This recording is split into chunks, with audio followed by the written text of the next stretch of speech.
Let me take a moment again to welcome you, especially if you're visiting with us, and again reiterate that you are our special guest. And at this time, when it's an odd time to do it, I'll ask everyone to take those red pads in the center aisle and pass them down and give a record of your attendance with us. And if you're visiting with us, that gives us a chance to get a hold of you and see if there are any questions you might have about this church, and you get to know us a little bit better. But in the meantime, I would invite you to look around, because we believe that everyone is a minister. So the ministers of this church are those folk who are around you, and they can answer questions about this church and its programs and its ministries. And I want to say a special thank you to those members of Mayflower Congregational Church, represented tonight by Reverend Dr. Robin Myers, the pastor, and Dennis Rainwater, the chairman of deacons, and others. And thank you for extending such hospitality and generosity towards us in welcoming us into this space. Robin had asked if I was going to preach his third sermon he would have heard today on the prodigal son, which was the gospel text for the day. I thought it might be kind of odd to use the prodigal son, going into a place for the first time. It might have conveyed meanings that I didn't want to convey. So, fortunately, the 2 Corinthians was in the lectionary for today, and a quite fitting providential text. The matter, I think, because it's a good one for starting in a new building. So, with all that I normally would not do before beginning the sermon. At the conclusion of the last battle, the seventh and final of the Chronicles of Narnia by C.S. Lewis, the Pevensey children and the heroes of Narnia have escaped through a door into a new land, and they've watched the destruction of the Narnia that they knew through the open door. Then, as they journey through this new land, they realize that it's like the Narnia they knew, but bigger and better, and it fills them with ecstatic joy. They eventually make their way to a garden where they encounter friends and family long deceased, and they receive a vision of how the many worlds are connected. Aslan, the great lion, is talking to them and explaining things, and the book and the entire Chronicles concludes with this paragraph. And as he spoke, he no longer looked at them like a lion. But the things that began to happen to them were so great and beautiful that I cannot write them down. And for us, this is the end of all stories. And we can most truly say that they all lived happily ever after. But for them, it was only the beginning of the real story. All their life in this world and all their adventures in Narnia had only been the cover and the title page. Now, at last, they were beginning chapter 1 of the great story, which no one on earth has read, which goes on forever, in which every chapter is better than the one before. Well, if you've listened to my preaching for any length of time, then you know that one of my favorite phrases is that Christians are the eternal beginners. It's an original quote from Franz Rosenzweig. And in this passage in 2 Corinthians, this truth is conveyed. Everything old has passed away. Everything has become new. And we are the ambassadors of that new creation, bringing reconciliation to a world in need.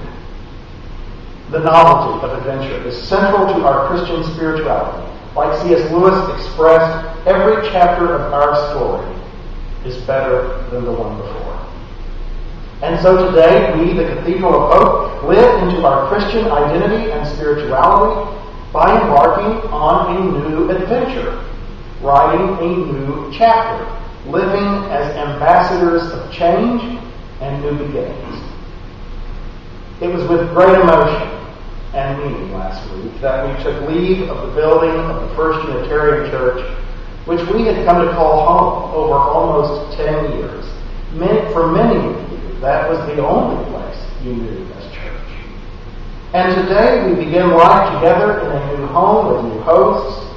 We will develop new relationships and friendships and ministries together with the Mayflower Congregational Church as a result of their hospitality and overwhelming generosity. It's with enthusiasm and joy that we look forward to what God will have us do in and through this place. But this change of location is not the conclusion of our adventure. It's only the beginning in a series of new beginnings and fresh starts. For the last 5 months, our congregation has been dutifully involved in a process of congregational renewal, exploring what is needed to change about our church. We began asking the questions, what new things is God calling us to? It's been an exciting process. Old friends have returned, new people have joined in, becoming more active in taking leadership roles and service to the church. There's been great study and reflection. But I also think that a few months in, we're experiencing a little fatigue. Old anxieties begin to creep in. We're learning that building an alternative community is a difficult task, as individual members with differing visions share those with each other. But I've been excited because all of this is a healthy process. As we are dying to the old, God is birthing something new. Yet I even hear that some are saying that we have experienced enough change. To those, I would say that it is God who declares to us everything has become new.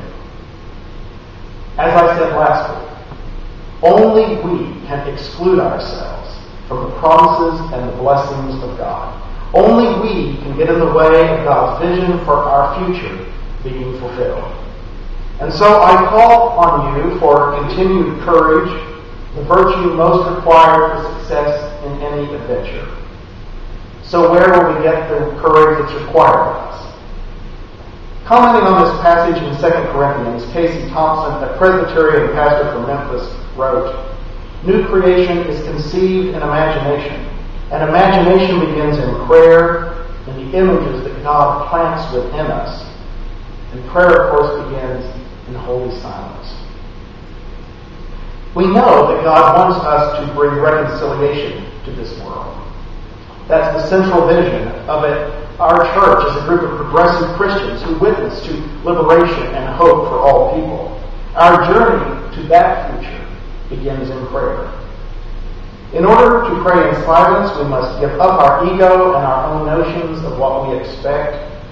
Silent prayer trains us in humility and patience, those difficult virtues that are required for learning to live with one another. As God fills the silence, we begin to see ourselves and each other and the future in a new and different light.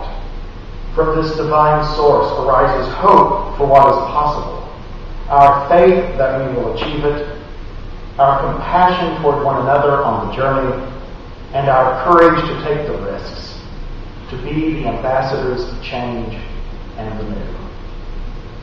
So do not stop now. Do not exclude yourself from God's promise and blessing.